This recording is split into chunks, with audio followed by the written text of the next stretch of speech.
what really drives me and gets me really excited about this work is the knowledge that there's a large group of people as motivated and excited behind us, supporting us, and looking to us to help them find the cause. I really I wake up recognizing that they're helping us so much, and we in kind and in turn are helping them, and this mutual synergistic machine is really fabulous. I think it fuels my energy to keep going, and is really one of the exciting things about our work is that it's actually being supported by a group of individuals that really truly believe in this, and so it keeps us motivated to keep moving forward.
it is extremely exciting to work with someone who shares passion for prevention and understands the importance of tipping the balance in that direction. And add to that the privilege of continuing to learn from all of them.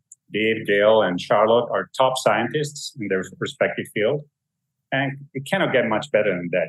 And of course, beyond the science, there is the privilege of having been, quote unquote, chosen by Find the Cause and having the opportunity to get to know over the years this wonderful team of advocates, volunteers, and donors, and to work together to advance this amazing goal.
I think the most exciting part for me is the power of doing an interdisciplinary project and in the interdisciplinary work.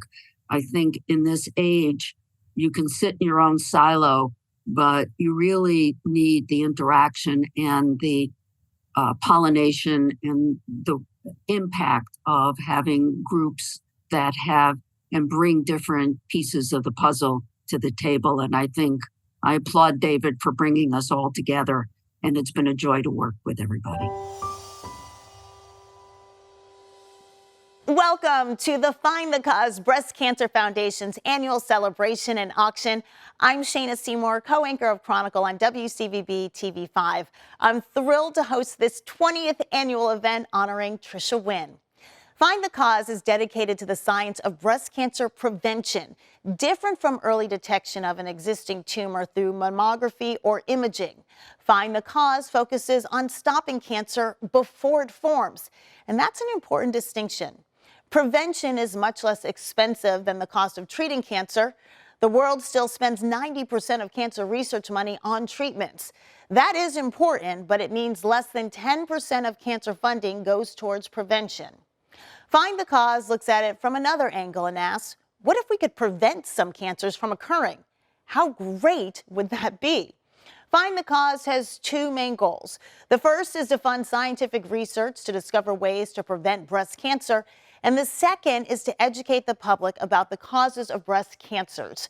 Your support helps Find the Cause in its mission to change our understanding of why many individuals with no family history of cancer or genetic indicators end up battling this disease. David Shear is a Harvard, Cornell, and Brandeis-trained doctor, scientist, researcher, and professor who believes that most cancers are caused by extrinsic factors and therefore could be prevented or intercepted with a variety of scientifically validated methods. He is the director of the Find the Cause Research Consortium for scientists who work to find the environmental causes of cancer, stop the production of environmental carcinogens, and discover ways to intercept cancers before it starts. Let's hear from Dr. David Shear to share a little bit about the work that is funded by Find the Cause. Thanks very much for that introduction. Let me take a second to explain our objectives and why we have a consortium of cancer scientists working towards common goals. Most of you watching this will know of many government and private organizations trying to fund cures for cancer. That's great. I'm all for that stuff. But the Find the Cause Breast Cancer Foundation, for all intents and purposes, is the only private organization wholly dedicated to finding ways to prevent cancer. Our singular goal is to make as many leaps forward in prevention as is humanly possible, as quickly as possible. Now, more specifically, we have four main objectives in the Find the Cause Foundation. First, we want to educate you, the public, about the environmental causes of breast cancer and other cancers, and to help inform you of the ways in which you can take action to reduce your cancer risk. Second of all, we're trying to identify what environmental chemical exposures are contributing to human cancer. The EPA has registered over 86,000 chemicals in commercial use. Only a small percentage, somewhere around 3%, have ever been rigorously tested to determine if they can cause cancer. Almost none have been studied for their ability to make less aggressive benign cancers into killers. You may have heard of forever chemicals known collectively as PFAS. There are probably 1,000 of those. They're only a drop in the bucket of the 86,000 chemicals that are out there in our environment. Third, we are developing technologies that help us to identify molecular changes that are harbingers of cancer development. I'm not talking about more and more expensive systems that can image early cancers, although that certainly is important. I'm talking about detection of subtle changes in blood chemistry that occur even before anything can be imaged. And fourth, we're studying how these precancers work so that we can develop interventions that can intercept the cancers before they happen. Now, here's why we're compelled to do this scientific work. About 9.5 million people worldwide die each year from cancer. We all know someone who has been diagnosed. For many of us, that's us. The World Health Organization estimates that the number of people diagnosed with cancer will double in the next 10 years.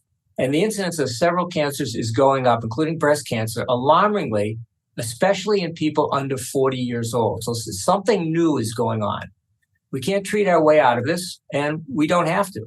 The best estimates from many scientists is that somewhere between 65 and 95% of all cancers are caused by environmental factors.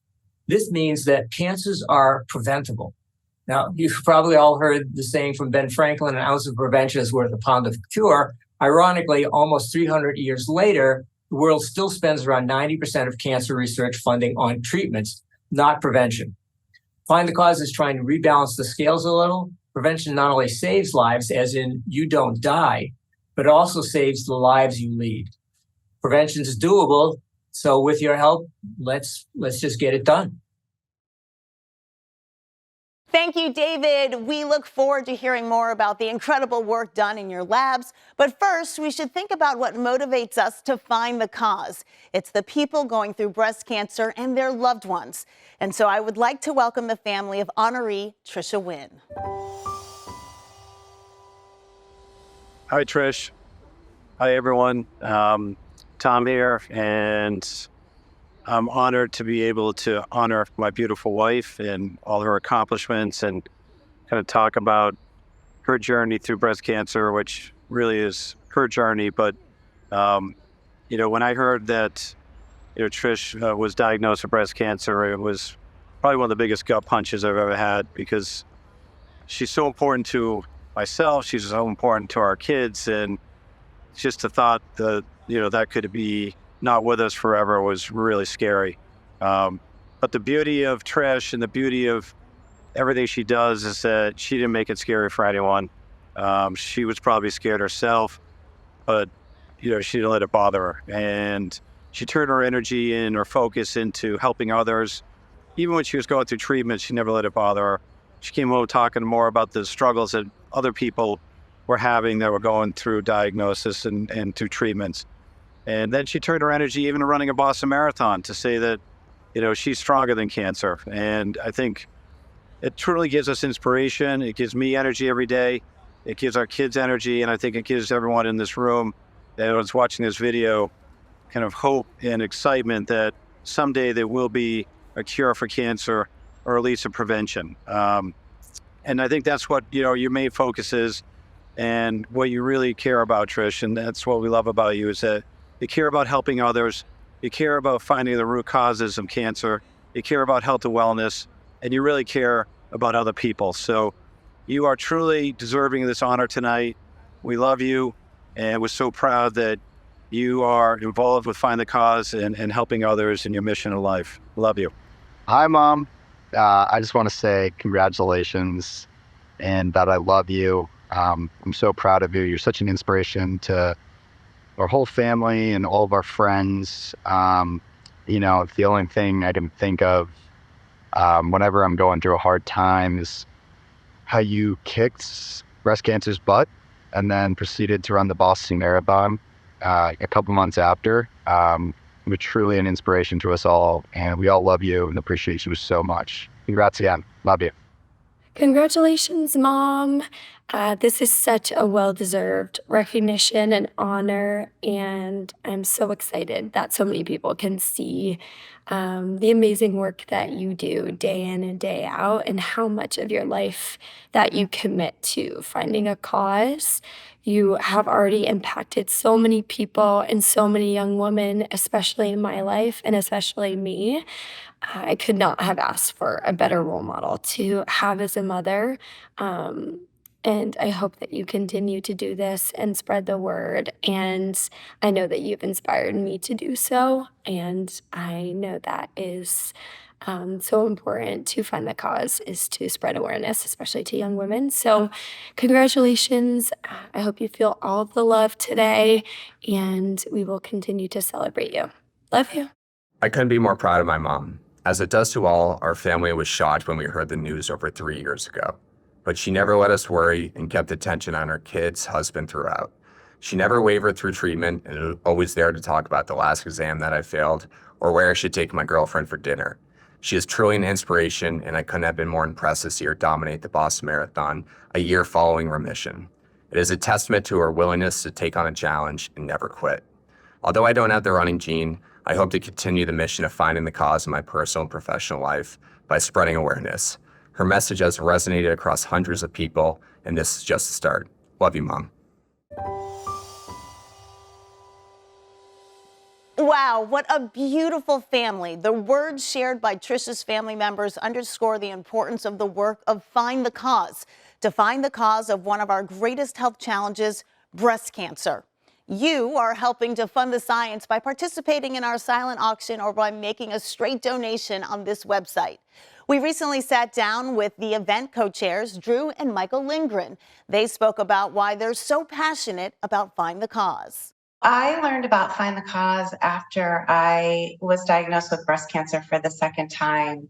And I learned the statistic that 90% of all those diagnosed with breast cancer have no family history. And that shocked me because I have no family history. So I met the founder of Find the Cause through a friend, and the mission just really resonated with me. I think for me, the science drew me in to listen to and be at the consortium meetings and to hear the progress that was being made. And interestingly, whatever 5-6 years ago, David Shearer would be talking about, well, it's going to be 25 years from now before we see results. And I will tell you today, and just being a part of this, now he's saying, I think we can get there in a year or two. And that is to really make big discoveries in terms of why we get cancers. Find the Cause gets to the root of the problem. I am grateful every day for the treatment that I received. I believe in funding that research on treatment. We need to attack this problem before it starts. I mean, this is the track that seems to be the right track for prevention. Before you get it, find out what's going on in your body and either intervene to say, let's stop it, or generationally say, don't put that chemical into your body. Well, one thing that I can tell you is that the scientists we fund are the most inspiring people I've ever encountered in my entire life. They have devoted their lives to finding out what causes cancer. The money that we're raising, the money that we're giving to the consortium is truly seed money. And to be clear, we literally don't tell the scientists what to do with it. We know what they're doing with it. We know that they're actually putting it to incredible use, but it allows them to wipe the slate clean on their bench and tinker with whatever nuance they want with regard to experimentation, finding out these root causes. But the dollar that we give, the $100,000 that we give, they end up making these discoveries with, is the seed money to then take that and get grants. They couldn't do it without the money that we said that's unrestricted. So it's critical in terms of our funding to allow them to do this type of novel approach. The world is filled with money that's going after pharmaceutical answers to treatment and cure. As far as we know, we are completely unique in our approach, which is truly go after what's causing the cancer so that you don't have to be treated or cured. We don't have to accept this. We don't have to accept that 1 in 8 women are going to get cancer. We have a right to products in our world here in the US that are safe. We have a right to a healthy future for future generations. This is our right. This is our right to look for the answers to this, to find the solutions. And that's what we're doing. Thank you, Drew and Michael, for sharing. Your support and efforts are deeply appreciated. Drew and Michael aren't doing this work alone. Event co-chairs Carla Cuccinati and Rick Griffin are huge proponents of corporate giving and have worked diligently on behalf of the organization. Let's see what they have to say. Rick and I both have maternal grandmothers, or had maternal grandmothers who had breast cancer. Both of our mothers in the past 8 years had been diagnosed with breast cancer. So it is something we are familiar with. It's been in our families, and we just felt like if we can gain some knowledge about what in our environment may be causing this. And we have 2 daughters also, and it just seemed right. It just seemed like the right cause. It was really through Michael Lindgren, to be honest with you.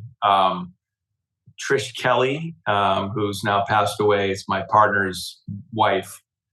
She came down with breast cancer, and through sort of her illness, Drew Lindgren reached out to her, and then we actually became more aware of Find the Cause and became involved with Find the Cause at that point. Yeah, I mean, I think the approach is unique to other groups that are either trying to find a cure for cancer. I think their approach of like looking at the causes and trying to stop it before it starts. And the work that the different scientists are doing, amazing, approaching it in different angles. I think that's getting it behind, that cause. And honestly, the building momentum with, donations helps fund not only, the research, but also helps them gain grants and make progress. A lot of those grants don't come unless you actually have, progress. So it's like kind of a chicken and egg thing for them. And, I think the amazing work that Find the Cause has been able to do over the past few years to kind of keep building that momentum is awesome. Yeah, the information that they didn't think that they would have for years, it's coming in now. And that's really impressive. I mean, and the fact that we can utilize that information, make the right choices in what we're feeding our kids or what we're using in our household. I mean, to have that information now is incredible. Well, I think for corporations, I think the benefit is, and I'll give you an example. Drew Lindgren came to our office via Zoom and did a presentation to the whole office. And, just that general awareness for the people in our office, you could see it was an eye opener. And there was a lot of questions. I think for corporations, I think it's protecting their people, right? I think that's the biggest thing, and keeping people safe. Having us have annual updates on what the scientists are working on, the discoveries they're making, I think that, for us will be continually important. Everybody knows someone who has had breast cancer or has breast cancer. And many of my friends have children. It's important for me to impart my information so that my friends can protect their daughters and our futures. This is why RJ Kelly is so interested and will continue to invest in Find the Cause and prevention, because we think it's paramount that we need to invest and fund for future advancement. Thank you, Carla and Rick. You lead by example, and we are so grateful to have RJ Kelly as a platinum sponsor. Along with their support, we would also like to thank Monashi and Trisha and Tom Wynn. We could not do this important work without your support and that of many other generous donors. Find the Cause asks, what are the environmental factors causing cancer? And then shares the information with both the medical community and the public to reduce the number of people diagnosed with cancer. This work is based right here in Boston with a consortium of 4 world-renowned research scientists, each focused on a different piece of the puzzle and funded by Find the Cause. Discoveries made in their labs move us closer to learning how to prevent cancer before it starts. Let's take a minute and hear what Find the Cause Executive Director Caitlin Mosier-Ellis has to say. Caitlin? Thank you. This is an exciting time for Find the Cause. Last year, for the second year in a row, we were able to grant over $500,000 to the Find the Cause consortium of researchers. That unrestricted funding is yielding incredible breakthroughs in the race to prevention. All of this wouldn't be possible without sponsors, supporters, and volunteer leadership that are accelerating the science. Our educational webinars and social media platforms provide such valuable information that you can use to make small changes in your everyday life. I encourage you to engage with us. Follow us on social media. Sign up for a webinar. When I first came to Find the Cause, I was drawn to the excellent and compelling science that was being done. I had no history of breast cancer, and I actually knew very few people that were going through it. Then last year, like so many other women, after a routine mammogram, I became the 1 in 8. I was diagnosed with an invasive form of cancer, and I had a long road ahead of me. And like so many other women, when you get to talking about this, there's treatments, there's surgeries, there's medicines, there's more treatments. And you go from what's next to this fear of what if? And we're all afraid this is going to come back. And that's why, for me, it's really personal that we work hard in prevention to find the cause. And I'm so grateful for your support. Thank you, Caitlin, for the Find the Cause update and for sharing your personal journey with breast cancer.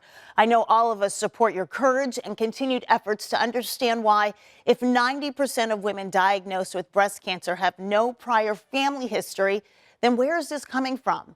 This is why we need the research. What powers this important work are the contributions by and support from all of you.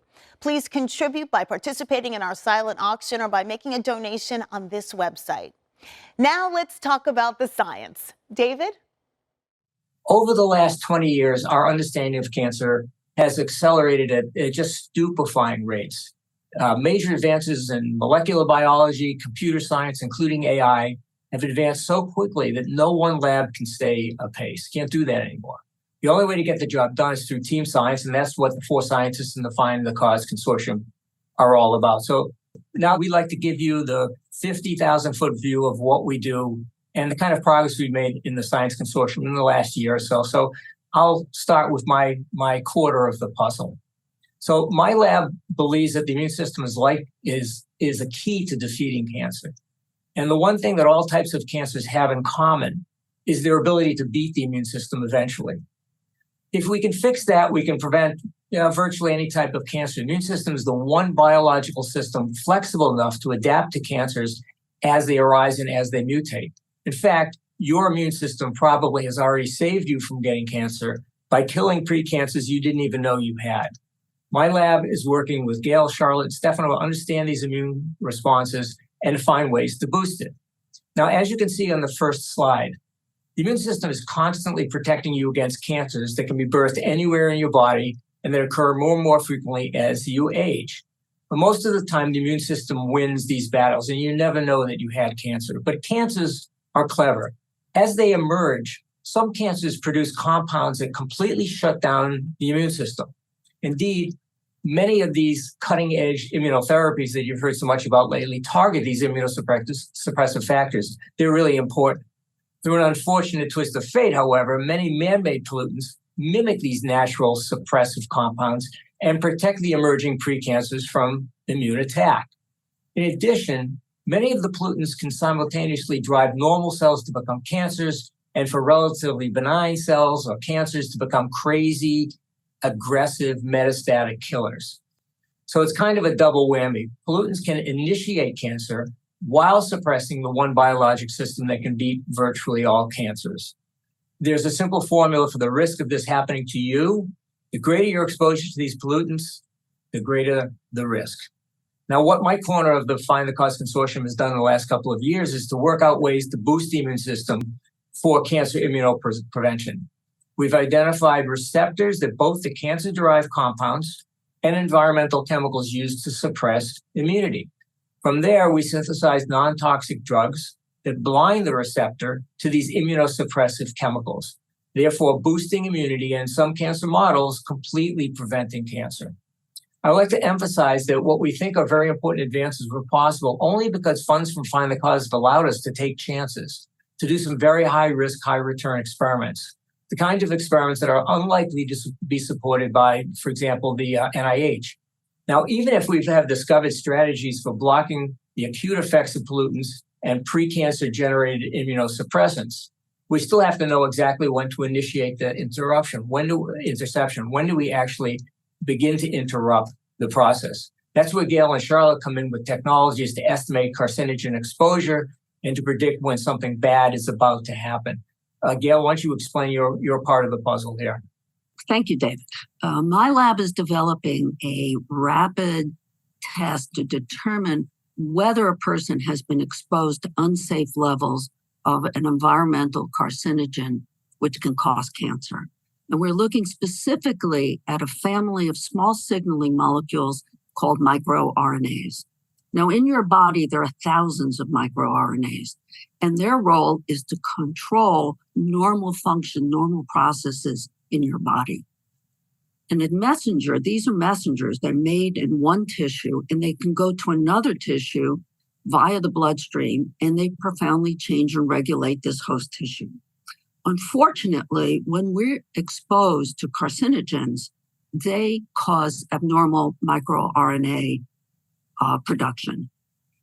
And this abnormal microRNA production can lead to either the induction of a gene that will promote the cancer or the inhibition of a gene that would have reduced the cancer. And that can happen in your breast tissue. And that's how this carcinogen is working, how it works to convert your normal tissue to a cancer. So we're using 3 approaches that identify the changes, and I'm going to focus on just one, which is a mouse model that will allow us to see what changes are happening as a result of carcinogen exposure. And this experiment is being done in collaboration with David. So the concept is simple. We are attempting to mimic in the mouse the process that happens when a woman is exposed to an environmental carcinogen. The complex of the carcinogen and its receptor will activate abnormal microRNA expression, and we're able to monitor that in the laboratory by looking at what is in the tissue that's been affected and what's in the bloodstream. And these changes that we're detecting happen well before the tumor appears. So we are monitoring changes in the microRNA, and what we have seen is that there is a group of microRNAs that are being induced as a result of the carcinogen treatment that appear well before the tumor appears. And that gives us a window of opportunity, if we can measure these microRNAs or when we measure these microRNAs, to alert a person that she or he has had an unwelcome exposure to an active carcinogen. Now, we're in the process currently of measuring which ones we want to use in our panel for microbiomarker exposure. And in this effort, we're being greatly helped by Stefano, who's helping us sort out using computational techniques to identify the specific panel we're going to use. So this assay can inform a person that they have received a dangerous exposure in a time frame that allows them to either prevent the exposure, to identify what could be the exposure and prevent it, or to intercept it early in the process, well before cancer arises. Thus, the information can affect negatively the impact of progression, allowing time to reverse and stop the cancer. This is the objective of our work, and we are beyond grateful to find the cause and the donors and supporters such as you that are generously providing the funding for these studies. So let me introduce Charlotte, who will show you an amazing video of cells, that mammary glands that are forming before your very eyes in vitro, and the power of this amazing new model to understand how carcinogen exposure and genetics intersect to cause breast cancer. Thank you, Gail. I wanted to continue on about what she's been referring to. Through the years, my lab has been developing technologies that we can use to understand and study the biology of human breast development and use this to understand the process of cancer formation. One of the things that we've really been focusing on over the years has been identifying which cells in the breast give rise to cancer. But now we've pivoted a little bit away from using animal models and these approaches to studying this, and moving now towards tissue engineering, where we can actually create miniature human breast tissues in the lab. By using donor tissue from women that undergo elective surgeries, we can isolate single human breast cells and put them into a specific three-dimensional gel that enables the cells to divide and actually form a functional human breast. In this video, you can actually see this taking place in real time. A single human breast epithelial cell begins to divide and self-assemble into a small ball of cells. This ball then extends out and forms these long branch-like structures that invade into the gel that are driven by the tips. As the structure keeps growing, the branches get larger and get wider, and there's a lot of cellular trafficking taking place within this structure. At one point, you'll see buds starting to appear at the end of these ducts. These buds get larger, they grow out until the whole tissue begins to mature and form what we refer to in the breast as a terminal ductal lobular unit.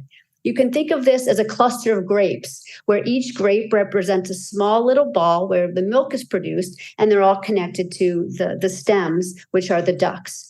What's really fabulous about this is that we can treat these cultures with hormones and they can produce milk. So we've really been able to successfully recreate mini human breast tissues in the lab. So we're using this technology and this engineered human breast tissue to study the effects of environmental chemicals on not only normal tissue growth in real time to see whether or not there are actually changes in the tissue as it grows, but also to see whether or not there's abnormal growth in response to these chemicals, being potentially precursors to cancer or even potentially overt cancers. We're studying a class of chemicals called endocrine disruptors, including the bisphenols, which you've probably heard of, the BPAs, but also the larger class of forever chemicals. And we're looking to see whether or not exposure to these chemicals affects the tissue formation and also allows it to adopt a more pre-cancer type of tissue. We're also using chemicals that induce DNA damage, like carcinogens found in cigarette smoke, and other DNA damaging agents like irradiation, to see whether or not they can actually cooperate with these chemicals to accelerate the formation of cancer. So an advantage of this approach and this platform and this technology is now we can see what's happening in the tissue in real time in response to these chemicals, something we've been unable to do previously and certainly been unable to do in the context of human tissues. We can now also isolate these cells from these tissues and actually examine at a very molecular and genetic level what effects took place in those cells as a response to those chemicals. By collecting the DNA from these cells and sequencing them, we can look for mutations. We can also look for epigenetic changes that decorate DNA in response to chemicals and see whether or not certain chemicals have different effects on the breast tissue. You can imagine this type of approach, while is very exciting, generates incredibly huge data sets that need to be interpreted not only to identify the mutations and the specific genes that are being affected, but also in a larger context to understand more molecularly and globally what these effects are having on the cells. And so this is where working with Stefano's lab becomes a real valuable asset to the consortium because of his expertise and the various assays and techniques he has to interpret large-scale data. We'll now be able to identify and ideally find what these exposure fingerprints to these various chemicals look like and overlay that with the actual changes in the biology and the tissue structure we see in the lab. Thank you, Charlotte. Fascinating work. And indeed, we live in a data-rich age, as we all know, and the ability to extract knowledge from it is becoming essential. And so let me start by giving you a bit of a background here. I studied cancer for decades, but perhaps the work I'm most proud of is what we named the Carcinogenome Project, which was in part made possible by FindTheCause funding. In that project, we combined computational and experimental approaches to develop methods for the identification of new environmental carcinogens. As you've heard, carcinogens are basically cancer-causing chemicals. So the approach that we developed achieved an accuracy of about 80%, which is, it means that it identified a carcinogen correctly about 8 out of 10 times. That's pretty good, but there's of course hope to do better.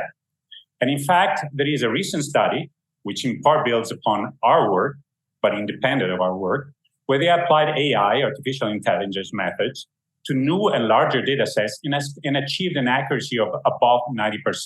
That is 9 out of 10 times they were correct. And this is amazing progress, and it points to the importance of sowing the seeds that will encourage this type of research, which is clearly prevention research. And for the reasons David alluded to before, we had a much harder time securing federal funding for it. And that is where actually Find the Cause became indispensable, as it helped fill that funding gap. Now, working again together with Dave, Charlotte, and Gail, we're shifting our focus from the identification of harmful chemicals to the detection of exposure to those chemicals in humans. So as you've heard, Dave, Charlotte, and Gail's experiments are helping to identify so-called biomarkers. Basically, these are sentinel molecules, genes, microRNA, as Gail alluded to, epigenetic marks, that are activated in response to exposure. And we want to use these biomarkers to develop computational predictors of exposures in tissue and in blood. And why is this important? Because if we can determine early that a person has been exposed to potentially harmful chemicals, we can, one, try to remove the source of that exposure. Two, we can monitor more carefully the exposed individual for early signs of malignant transformation. And three, we can recruit their own immune system to fight the harmful effects of the exposure. That's what David told you about. So hopefully you can see how the 4 pieces of the puzzle, that is the Find the Cause Consortium, fit together to better understand how cancer happens, to be able to screen for biological changes that may lead to cancer, and to find ways to intercept cancer before it happens. Yeah, I agree with all of that 100%. One of the things that comes to mind that really excites me now is what you can see on the video that's just started. It's a visualization of the length of our reach out into the scientific community. And what you're seeing is the institutions and individuals that have cited our work in any given year throughout the whole world. And you can see that we're making an impact pretty much everywhere. So now you all can see why we're more than a little obsessed with finding the cause and preventing cancer. We hope that you, our viewers, are motivated to do what you can do to help find the cause. Not just us, to help you and your kids. What an incredible exchange of information on the science of prevention. We have certainly heard some compelling reasons to invest in prevention research. Thank you to all of our sponsors, including Cambridge Savings Bank Foundation, Hormel Foods, Drew and Michael Lindgren, PSG, Anne Marie and Jim Ross, and Peter Shockey. You too can invest in a healthier future by bidding in our silent auction or by making a generous donation. Let's bring Board Chair Michael Lindgren back to help honor 2023 Find the Cause Award recipient Tricia Wynn. Tricia is a breast cancer survivor, champion of research, and a member of the board of directors. Please join Michael in recognizing Tricia's commitment to help fund the science and find the cause. As chairman of the board of Find the Cause, I am actually thrilled to give this award to Trish Wynn, and I honestly don't believe that there's a better recipient for that. She's such a dedicated board member and advocate. Thank you, Trish. I am humbled to be honored by Find the Cause. I truly believe, though, the true heroes are our consortium of scientists who work tirelessly towards the mission of prevention. And that's why it's so important to fund their efforts. I was diagnosed with breast cancer in 2017, and it happened to be on December 26th, the day after Christmas. And I went in for a routine mammogram, and they found something. I told my husband right away. I was in a car, and we waited until I got the BRCA gene test, which takes quite a few weeks at the time, and to tell my children, because we didn't know what my form of treatment was going to be. And that was going to be, it was just going to be a lot of questions for my children. And so I needed to have the answers. So we waited a few weeks, and then we told them, and they couldn't have been more supportive. I mean, my kids are everything. Getting a breast cancer diagnosis it's undeniably a very difficult and challenging experience. And I guess you could go about it two different ways. You could let it consume you with fear and doubt and anxiety, or you could use it as a vehicle to create positive change. I'm so honored to be a board member of Find the Cause. It's a team that is incredibly passionate about the prevention of breast cancer and other cancers. Less than 10% of NIH funding goes to prevention. And we spend billions of dollars on the cure, which is so critical. We need to find the cure. However, the science really can't keep up with the amount of people getting cancer. So we need to prevent it. We need to stop it before it starts.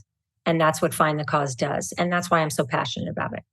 Find the Cause is very important to me and to my family because it's really changed the trajectory of how we live our lives. We have learned so much about prevention through what we are putting on our bodies, what we're cleaning with, what we're cooking with. And it's just a new way of life. And sometimes it might feel like it is a little overwhelming, but it's like anything. It's just practice of learning new things and applying them. And I thank our team, our consortium, for teaching us about all of these chemicals that we need to eliminate. I'm thankful to be here. I'm thankful to be able to use myself as a platform to educate people and to teach men and women and future generations about prevention so that we create a better world out there. Congratulations, Trisha. Your tenacity and work on behalf of the Find the Cause mission has not gone unnoticed. And here are some folks who would like to acknowledge that. Hi, Trisha. This is Whitney Vaughn speaking. I'd like to express two important things today. First and foremost, I extend my heartfelt congratulations to you on receiving this well-deserved award. I've had the privilege of witnessing firsthand your tireless dedication to Find the Cause, from the fundraising to the raising of awareness and the gathering of information regarding cancer and its underlying causes. On a similar note, I want to extend a huge thank you to you. Your unwavering commitment and relentless efforts make navigating the challenging terrain of the cancer diagnosis that much more manageable. Your leadership and dedication serve as a beacon of hope and support for all those who find themselves in this difficult journey. Thank you for being the incredible person you are. And again, congratulations on this award and to receive the recognition for all that you have done. Hey, Trisha. Having been your friend for over 40 years, one of the things I know about you is that when you do something, not only do you throw your heart and soul into it, but most importantly, you do it with creativity, whether it's making a meal, designing a home for your clients, or fundraising, which are only 3 examples of your many talents. And your creativity isn't just a skill.